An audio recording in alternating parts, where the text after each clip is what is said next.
بسم اللہ الرحمن الرحیم. ناظرین السلام علیکم. میں ہوں نثار علی خان اور آپ دیکھ رہے ہیں چرچ نیوز نیٹ ورک اور یوٹیوب چینل اٹک پلس. آج ہم تحصیل ہیڈ کوارٹر اسپتال ہزروں میں گزشتہ روز جو گرگشتی کے وسیم نامی شخص کے ساتھ پیش آیا اور ان کے لواحقین وہاں پر پہنچے، جو کچھ ہوا آپ لائیو دیکھ بھی چکے ہیں. اس پر ہم گفتگو کریں گے. اس کے ساتھ ساتھ جو پی ٹی آئی میں گھس بیٹھے ہیں، میں نے اپنی ایک پوسٹ لگائی کہ پی ٹی آئی بذات خود ایک اچھی جماعت ہے، اس میں پڑھے لکھے تعلیم یافتہ لوگ ہیں، لیکن کچھ لوگ پی ٹی آئی میں گھس کر پی ٹی آئی کو بدنام کرنے کی کوشش کر رہے ہیں. ایسی چند کالے دانے، ایسی چند کالی بھیڑیں جو ہیں، آج ہم ان کو بے نقاب کریں گے کہ وہ حضرت امیر معاویہ رضی اللہ تعالیٰ عنہ کی شان میں کس طرح گستاخی کے مرتکب ہو رہے ہیں. ان جہلاء کو پتہ ہی نہیں ہے کہ یہ کیا بکواس کر رہے ہیں. اس حوالے سے بھی ہم گفتگو کریں گے. اس حوالے سے گو علماء کرام نے بھی ایکشن لے لیا ہے، لیکن ملک انصار صاحب ہمارے ساتھ موجود ہیں. جی ملک صاحب، بہت شکریہ، آج آپ نے ٹائم دیا. گزشتہ روز آپ نے دیکھا کہ تحصیل ہیڈ کوارٹر اسپتال ہزروں میں انسانیت سوز واقعہ پیش آیا. مریض کو جس طرح، ایک زخمی کو جس طرح دھتکارا گیا اور اس کو واپس گرگشتی اسپتال بھیجا گیا. سب کیا سمجھتے ہیں آپ، کیا کہنا چاہیں گے؟ اعوذ باللہ من الشیطان الرجیم، بسم اللہ الرحمن الرحیم. بہت شکریہ نثار بھائی آپ کا.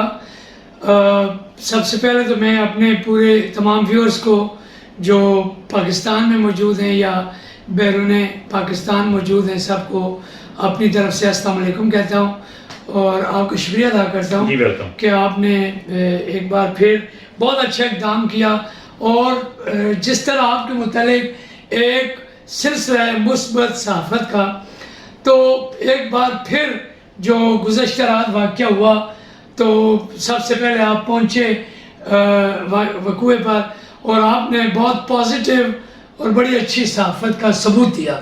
تو یہ چرچ کے لیے بڑی خوشائن بات ہے کہ کوئی بھی کام ہو، کوئی بھی چیز ہو، وہ اس پہ ڈیبیٹ ہونی چاہیے، اس پہ ڈسکس ہونی چاہیے. دیکھیں، میں تو عرصہ دراز سے ایک بات کا حامی ہوں کہ پی ٹی آئی نام ہی ایک فتنہ فساد کا ہے، اور انہوں نے ہمیشہ جس کو ہم کہتے ہیں کہ یہ ایک چیز کو میڈیا کے ذریعے، سوشل میڈیا کے ذریعے ہائپ کریٹ کر کے، اور یہ طرح طرح کے لوگوں کو انہوں نے فیک اکاؤنٹ بنائے ہوئے ہیں اور اس طرح یہ پرچار کرتے ہیں کہ یہ ہو گیا، یہ ہو گیا، جبکہ ground work, ground reports zero ہیں ان کی. اسی طرح دیکھیں، جب پنجاب میں ہمارے پاس گورنمنٹ آئی تو وہ سلسلہ عدلیہ کی وجہ سے کبھی ادھر کبھی ادھر، تو ہارڈلی ہمیں تقریباً 1 مہینہ ملا، اور آپ نے دیکھا کہ 1 مہینے کے اندر اندر حمزہ شہباز صاحب نے، جو پی ٹی آئی نے 3.25 سال میں ادویات کا سلسلہ ختم کیا ہوا تھا، اور جو ڈاکٹروں کے ذہنوں سے ایڈمنسٹریشن کا ڈر نکلا ہوا تھا، وہ 1 ماہ میں پھر ڈاکٹرز ٹائم پہ ڈیوٹی دینے کے لیے آ گئے، ادویات مکمل طور پہ آ گئیں، ایکسٹرا مشینز آن ہو گئیں. جو کیسز ہوتے تھے زچہ بچہ کے، اس پہ آپ بھی موجود تھے، اس پہ مطلب گرفت مضبوط کی گئی اور ڈاکٹرز نے بالکل یقین دہانی کرائی. تو ہم نے کہا کہ ہم اس قسم کی نااہلی آپ کی یا اس قسم کے واقعات ہم برداشت نہیں کریں گے. یہ ہوتی ہے مثبت. جہانگیر خان رضا صاحب نے ملکی میں معززین کی ملکی میں بڑے سخت ہدایات دی. تو یہ ہوتا ہے، ایک درد ہوتا ہے جو علاقے کے متعلق رکھنا چاہیے، اور جو منتخب نمائندگان ہیں یا جو کمپٹیشن میں آتے ہیں تو یہ ان کا فرض بنتا ہے، چاہے وہ جہانگیر خان زادہ صاحب ہوں، چاہے کائی صاحب ہوں، چنگیز صاحب ہوں، میجر طاہر صادق صاحب ہوں، ملک امین ارسلم صاحب ہوں، شیخ آفتاب صاحب ہوں. یہ عوامی نمائندوں کا فرض ہے، یہ کوئی آسان نہیں ہے پبلک پہ. دیکھیں، پبلک ان کے لیے بھاگ دوڑ کرتی ہے، تو ان کاموں میں ہمیں پہل کرنی چاہیے. جو رات کا واقعہ ہوا وہ ٹوٹلی گورنمنٹ کا فیلئر ہے، وہ ٹوٹلی اسپتال انتظامیہ کا فیلئر ہے، اور میں اس پہ سی او صاحب کو یہ سختی سے بتا رہا ہوں، الفاظ میں بتا رہا ہوں کہ فی الفور جس طرح جہانگیر خان زادہ صاحب نے ایک پوسٹ لگائی کہ اس کے اوپر انکوائری ہیلڈ کی جائے، اور بالکل میرٹ کے اوپر، انصاف کے اوپر جو ڈاکٹر اس میں ملوث ہیں، اور اسپیشلی ایک ڈاکٹر ہیں اسود یار نامی، وہ رات کی ڈیوٹی آن لائن انہوں نے ایک رکھا ہوا ہے، آن کال انہوں نے رکھا ہوا ہے. یہ کوئی قانون، کوئی طریقہ کار نہیں ہے. جس نے ڈیوٹی کرنی ہے پراپر ڈیوٹی کرے گا. اور یہ سی او صاحب کو میں مؤدبانہ ریکویسٹ کر رہا ہوں، کیونکہ پہلے ہمارا فرض بنتا ہے کہ ریکویسٹ کے ذریعے اس پہ انکوائری ہینڈ کی جائے، اور جو ظلم ہوا ہے اہلیان غرغشتی کوئی بھی ہو، ہمارے بھائی ہیں، ہمارے بزرگ ہیں، تو چھچ کا باسی اس طرح ذلیل و خوار ہو، کبھی وہ کہیں جی کہ یہاں سے آپ غرغشتی لے جائیں، یہاں سے آپ فلاں جگہ لے جائیں، یہ چیز نہیں چلے گی. آپ کو وہاں پہ پیشنٹ کو ٹریٹ کرنا چاہیے تھا، اور آپ نے بڑا مثبت اقدام کیا ہے کہ آپ نے بر وقت اس کو اجاگر کیا، اور یہ بات یہاں رکے گی نہیں. اگر اقتدار میں بیٹھے ہوئے لوگ آنکھیں بند کر کے خالی ٹک ٹاکر یا سیلفیاں یا خبریں لگا دینا کہ ہم نے یہ کر دیا، ہم نے وہ کر دیا، یہ نہیں چلے گا. اور یہ ابھی ان کو حساب دینا پڑے گا. within 7 days ہمیں اس کی انکوائری چاہیے، اور جو ڈاکٹر اس میں ملوث ہیں ان کو فل فور یہاں سے چینج کیا جائے. وہ یہاں پر اپنی ہاسپٹلز بنا کے، پرائیویٹ ہاسپٹل، وہ اس کو چمکا رہے. آپ جو پیشنٹ بھی آتا ہے اس کو آپ ریفر کر دیتے یہ کہ بالکل سول اسپتال کے سامنے آپ بیٹھے ہوئے ہیں. اور یہ میرے خیال میں اس کو ہیڈ وہ اسفندیار نامی ڈاکٹر ہی کر رہا ہے. اور یہ سی او صاحب کو ایکشن لینا پڑے گا. اگر یہ ایکشن نہیں لیتے، 7 دن ہم دے رہے ہیں، 7 دن کے بعد ہم اگلا لایا عمل بنا لیں گے، اور اس پہ ہم انشاءاللہ سخت سے سخت اقدام کرنے کے لیے انشاءاللہ بڑھیں گے. جس طرح پرائیویٹ اسپتال کے مالکان سرکاری اسپتال میں لاکھوں روپے تنخواہ لے رہے ہیں، ایسے ڈاکٹرز کی تو ڈیوٹی دور دراز علاقوں میں لگانی چاہیے کہ وہ اپنے پرائیویٹ کلینک میں پھر نہ بیٹھیں. وہ جو ان کی ڈیوٹی لگائی گئی ہے وہ ڈیوٹی پوری کریں، یا وہ چھوڑیں یا پرائیویٹ کام کریں. نثار علی خان صاحب، کچھ لوگ مطلب پتہ نہیں کیا سمجھتے ہوں گے، لیکن میں آج آپ کے ساتھ بیٹھا ہوں. آپ وہ شخص ہیں جنہوں نے مجھے بے تحاشا دفعہ تنقید کا نشانہ بنایا. یہ ریکارڈ پر ہے، بالکل ریکارڈ پر ہے. اور یہ میں یہ سمجھتا ہوں کہ اس میں چاپلوسی یا اس طرح کی اگر مخالفت نہیں کرنی چاہیے. وہ آپ کا رائٹ بنتا ہے، جہاں ہمارے اندر خامی دیکھیں آپ کا اجاگر کرنا فرض بنتا ہے، اور آپ کو کرنا چاہیے ابھی بھی. اور پھر بھی ہم کوئی کوتاہیاں کرتے تو آپ کو اجاگر کرنا چاہیے. یہ ایک اچھی مثبت صحافت کا اقدام ہے. اور جو آپ اس میٹنگ میں موجود تھے، ہم نے کلیئر کٹ، جب ہم اقتدار میں آئے تھے ہم نے کلیئر کٹ کہہ دیا تھا، سی او کو بھی صاف صاف کہہ دیا تھا کہ یہ جو لوگ پرائیویٹ ہاسپٹل چلا رہے ہیں ہمارے شہر میں بیٹھ کے، جہاں پہ سول ہاسپٹل اتنی خوبصورت بلڈنگ شجاع خانزادہ شہید نے دی ہے، ایکوپمنٹ دیے ہیں، ڈائلاسس یہاں پاکستان کے سب اچھے ہاسپٹل سے بہتر ڈائلاسس ہمارے پاس موجود ہیں، باقی مشینری موجود ہے، اس کو یوٹیلائز کرنا سی او کا، ایم ایس کا اور ہاسپٹل انتظامیہ کا فرض ہے. پھر ملک صاحب جو پرائیویٹ اسپتال ہیں وہ بھی معیار پہ پورا نہیں اتر رہا، وہ جائیں گے انشاءاللہ، جائیں گے. کونسل کے کمیشن کے اس کی پورا نہیں اتر رہا اس کے معیار پہ. وہاں پہ ٹیکنیشین، لیب ٹیکنیشین ہے وہ کوالیفائڈ نہیں ہے، وہاں پہ ایکس رے والا ہے وہ کوالیفائڈ نہیں ہے، جو الٹرا ساؤنڈ کی جاتے ہیں. مطلب یہ اگر ڈاکٹر اسفندیار خود بھی آپریشن نہیں کر سکتا، وہ خود بے ہوشی نہیں دے سکتا، اور وہ یہ سارے غیر قانونی کام کر رہا ہے اس پرائیویٹ کلینک میں بھی، تو یہ بھی ایک ایکشن لینے کی بالکل زیادتی ہے. میں سمجھتا ہوں یہ نہ صرف پیشنٹ کے ساتھ، میں یہ سمجھتا ہوں کہ سیاستدانوں کے منہ پہ چماٹ ہے کہ مطلب ایسے نااہل لوگ بیٹھے ہوئے ہیں جو ادھر ہمیں ہدایت دیں گے کہ جی آپ ہمیں کال کریں گے، وہاں پیشنٹ مر جائے، اس کے بعد یہ آ کر پوسٹ مارٹم کریں گے. اب جیسے آنکال کا غروشی میں آنکال تھا ڈاکٹر، وہ 3 گھنٹے بعد یا 2 گھنٹے بعد، جی ایسا نہیں چلے گا، ایسا نہیں چلے گا. within 7 days سی او صاحب، ایم ایس صاحب اس کی انکوائری کریں، اس کی رپورٹ دیں.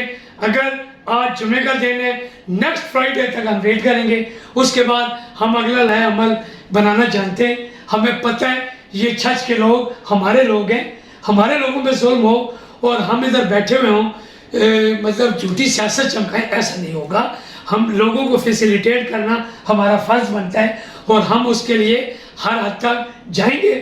جو وسیم کے اور اس کے اہل خانہ کے ساتھ زیادتی ہوئی، ہم اہلیان غرگشتی سے اس گھرانے سے مزد خواہ ہیں.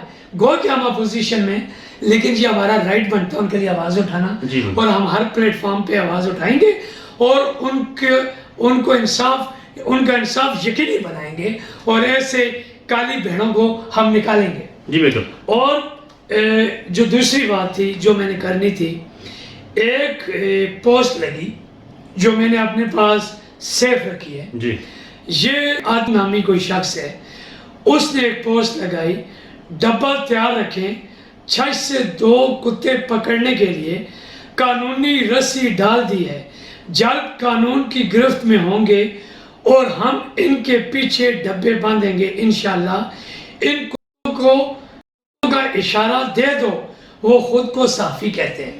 میں یہ سمجھتا ہوں کہ یہ لینگویج کو آپ چھوڑیں. میں تو بارہا کہہ رہا ہوں کہ جب میری پوسٹیں بھی ہوتی ہیں، میں نے کبھی پرواہ نہیں کی، تو طرح طرح کے لوگ کمنٹس دیتے ہیں، گالیاں نکالتے ہیں، اگینسٹ دیتے ہیں، ہماری فیور میں دیتے ہیں.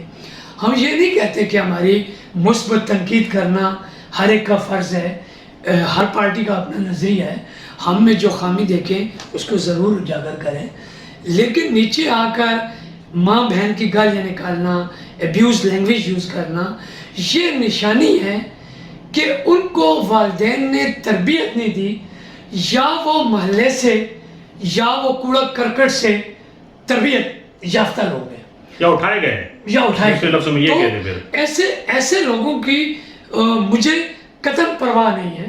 دیکھیں میں کتنی سخت لینگویج یوز کرتا ہوں. لیکن قاضی احمد اکبر صاحب وہ میں پڑھ رہا ہوں اور میں اس پہ آ رہا ہوں، اور میں اس کو علماء سے ریکویسٹ کرنے جا رہا ہوں. علماء کرام کے لیے میں پڑھ رہا ہوں، نعوذ باللہ استغفر اللہ. وہ یہ کہہ رہا ہے عادل عباس، یہ ابراہیم خان نامی نے کہا ہے، ابو جزیز بھی شامل ہے کیا ان میں؟ یہ ابراہیم خان نامی شخص نے کہا ہے. اور میں بتاتا چلوں کہ ابراہیم خان کو حال ہی میں بےبودی سے تعلق ہے ان کا، اور حال ہی میں پی ٹی آئی کی ایگزیکٹو کونسل اٹک کی جو ایگزیکٹو کونسل بنی اس میں شامل کیا گیا. پی ٹی آئی کو عہدیدار ہے یہ، اور اس کا ریپلائی کر رہا ہے عادل عباس کہ وہ تو سیر فرست ہے ابو جزیز کتا. دیکھیں استغفر اللہ. ابو جزیز کے جو والد ہیں وہ امیر کاتب بھائی حضرت امیر معاویہ رضی اللہ تعالیٰ عنہ، ان کو یہ بھی علم نہیں ہے، یہ اتنے جاہل آدمی ہیں. یہ جہالت کی انتہا ہے. کتے سے تشبیہ دے رہے ہیں، استغفر اللہ، ہمارے منہ میں خواہ. تو علماء کرام کو اس پہ ایکشن لینا چاہیے. یہ ہماری چھچ کی اور دین کی بقا کا مسئلہ آ گیا. نثار بھائی، یہ میں کسی کو میں فیور دینے کی بات ہرگز نہیں کروں گا، لیکن یہ ایسی چیزیں کہ ان کو نہ روکا گیا تو یہ چیزیں ہمارے لیے ہمارے ایمان پہ سوالیہ نشان ڈالیں گے. یہ مطلب ہمارے ایمان کی کمزوری کی انتہا ہو گئی ہے کہ ایسے جاہل لوگ، ایسے نااہل لوگ ہمارے اوپر مسلط ہو کے یہ ایسی باتیں کریں گے. گالیاں برداشت ہو سکتی ہیں، غلط لینگویج اگر وہ صحافیوں کے یا ہمارے خلاف کریں وہ برداشت ہو سکتی ہیں، لیکن یہ چیزیں برداشت نہیں. لیکن صحافیوں کے خلاف تو کر رہے ہیں ہم، برداشت کب سے کر رہے ہیں؟ صحافیوں کے خلاف مسلسل بول رہے ہیں اور ہمارے کیسز بھی چل رہے ہیں. الحمدللہ جی بالکل، ہم نے اپنی ذات پہ برداشت کی ہیں، لیکن اب ابو یزید کتا کہنا، نعوذ باللہ استغفر اللہ من ذالک، اس طرح کہنا اور یہ زبان استعمال کرنا انتہائی گھٹیا پن کی علامت، انتہائی جہالت کی نشانی ہے. کیا بکواس یہ کر رہا ہے، یہ میں آپ کو دکھا رہا ہوں، یہ ہم آپ کو اسکرین پہ دکھا بھی دیں گے، اور یہ ہم نے علماء کرام کو بھی بھیج دیے، اس حوالے سے اپنا کردار ادا کریں گے. تو ملک صاحب بہت افسوسناک بات ہے یہ، اصل کون سمجھائے گا؟ میں تو پہلے دن سے نثار بھائی ایک چیز کا قائل ہوں. دیکھیں، پسند ہونا، پسند ناپسند ہر شخص کا دل ہے. مطلب کسی کو پی ٹی آئی پسند ہے، کسی کو نون پسند ہے، کسی کو جے یو آئی ایف پسند ہے، پیپلز پارٹی پسند ہے. ان چیزوں سے ہٹ کے ذرا مطلب آ جائیں تو پاکستان کی سیاست میں عمران خان صاحب نے ایک ایسا بیانیہ وہ لے کر آئے ہیں کہ جہاں پر نہ کسی بزرگ کی رسپیکٹ کا خیال رکھا جاتا ہے، نہ کسی بہن بیٹی کا خیال رکھا جاتا ہے، نہ کسی ماں کا خیال رکھا جاتا ہے، اور ایسے ایسے کمنٹ، ایسی ایسی پوسٹیں، ایسی ایسی بدتمیزیاں، ایسی ایسی جہالت، ایسی ایسی بد اخلاقی. تو دیکھیں، نہ تو ہمیں دین نے یہ سکھایا ہے. ہمارا دین کہتا ہے کہ اخلاق، کردار سب سے پہلی چیز ہے، اور یہ کہتے ہیں جی کہ ہم ریاست مدینہ قائم کر رہے ہیں. جی اگر میں تو استغفار کرتا ہوں اس پروردگار سے ہر وقت، اور مجھے افسوس ہوتا ہے نیچے کھڑے ہوئے لوگوں پہ کہ جب ایک شخص سٹیج پہ کھڑا ہو کہتا ہے لا الہ الا اللہ، اور اس شخص کو کبھی توفیق نہیں ہوئی. آپ اس کی تمام سپیچز کو اکٹھا کریں، دیکھیں لا الہ الا اللہ محمد الرسول صلی اللہ علیہ وآلہ صلی وسلم. اللہ علیہ وآلہ وسلم. کبھی بھی اس شخص نے کلمہ پورا نہیں پڑھا لا الہ الا اللہ، اور ہاتھ میں تسبیح، اور ایاک نعبد و ایاک نستعین، اور کہتے ہیں جی کہ ریاست مدینہ اخلاق کا درس، ریاست مدینہ کا درس، اور نیچے زبردست قسم کا مجرا لگا ہوتا ہے. تو کیا یہ دین اسلام کی توہین نہیں ہے؟ میں علماء سے سوال کرتا ہوں، کیا یہ توہین نہیں ہے؟ اگر یہ توہین ہے تو پھر اس فتنے کو روکا جائے. اگر کہیں بھی نہیں روک سکتے، اگر کہیں بھی نہیں روک سکتے تو اس کو برا سمجھا جائے. اگر پاکستان میں نہیں، پنجاب میں نہیں، تو کم از کم ہم چھچ اپنے چھچ میں ضرور اس کو روکیں گے. اس کے لیے میں آواز اٹھاتا رہوں گا، علماء سے ریکویسٹ کرتا رہوں گا، اور کم از کم ہم چھچ میں اس فتنے کو انشاءاللہ پروموٹ نہیں ہونے دیں گے. جی بالکل، بہت شکریہ ناظرین، آپ نے ملک انصار صاحب کی گفتگو سنی. جیسا کہ میں نے اپنے ابتدائی میں بھی کہا کہ پی ٹی آئی، پوری پی ٹی آئی کو ہم غلط نہیں کہتے. پی ٹی آئی میں چند گھس بیٹھ یہ ہیں جو پی ٹی آئی کو، ملک انصار صاحب کا اپنا موقف ہے، میں ان کے موقف سے ایگری نہیں کرتا. یہ پی ٹی آئی کو برا بھلا کہتے رہیں، میرا سے کوئی تعلق نہیں. لیکن میں بطور صحافی میں یہ سمجھتا ہوں پی ٹی آئی میں بہت اچھے اچھے لوگ ہیں، پی ٹی آئی پڑھے لکھے لوگوں کی جماعت ہے، لیکن پی ٹی آئی میں یہ جو ابھی ہم نے 3 نام لیے، یا 2-4 نام اور گندے انڈے ہو سکتے ہیں، کالی بھیڑیں ہو سکتی ہیں، یہ پی ٹی آئی کو بدنام کر رہی ہیں. یہ صحافیوں پہ انگلی اٹھاتے ہیں، تو پہلے یہ صحافیوں پہ اپنے قائدین سے کہیں، ملک امین اسلم سے کہیں، قاضی احمد اکبر سے کہیں، میجر طاہر صادق سے کہیں، یا ان کے جو بھی قائدین ہیں وہ ان صحافیوں کا پہلے بائیکاٹ کریں، پھر یہ صحافیوں کے خلاف بکواس کریں. صحافی تو یہ اپنی جان پہ کھیلتے ہیں بھائی، آپ کو خبر پہنچانے کے لیے، آپ کی جنگ لڑنے کے لیے، غریبوں کی جنگ لڑنے کے لیے. رات کو جو ہاسپٹل میں ہوا، اگر میں نے ہاسپٹل کا کیس اٹھایا، میں نے جھوٹی کی درخواستیں بھگتی ہیں، جھوٹی ایف آئی آریں بھگتی ہیں، تو صرف اور صرف لوگوں کے مسائل اجاگر کیے ہیں. صحافت کرنا آسان کام نہیں ہے. آئیں ہمارے ساتھ 2-4 دن صحافت کریں، آپ کو لگ پتہ جائے. نثار بھائی، اختتام کرنے سے پہلے جی. آپ نے کہا کہ پڑھے لکھے لوگ، اگر پڑھے لکھے لوگ، میں یہ کہوں گا کہ یہ پڑھے لکھے جاہل ہیں کہ جو عمران کی گستاخیاں سننے کے باوجود بھی نیچے تالیاں مار رہے ہوتے ہیں. میں اس سے ایگری نہیں کروں گا، وہ آپ کا. جی بالکل. جی بہت شکریہ. جی اسی کے ساتھ مجھے اور ملک انصار کو اجازت دیجیے. اللہ حافظ.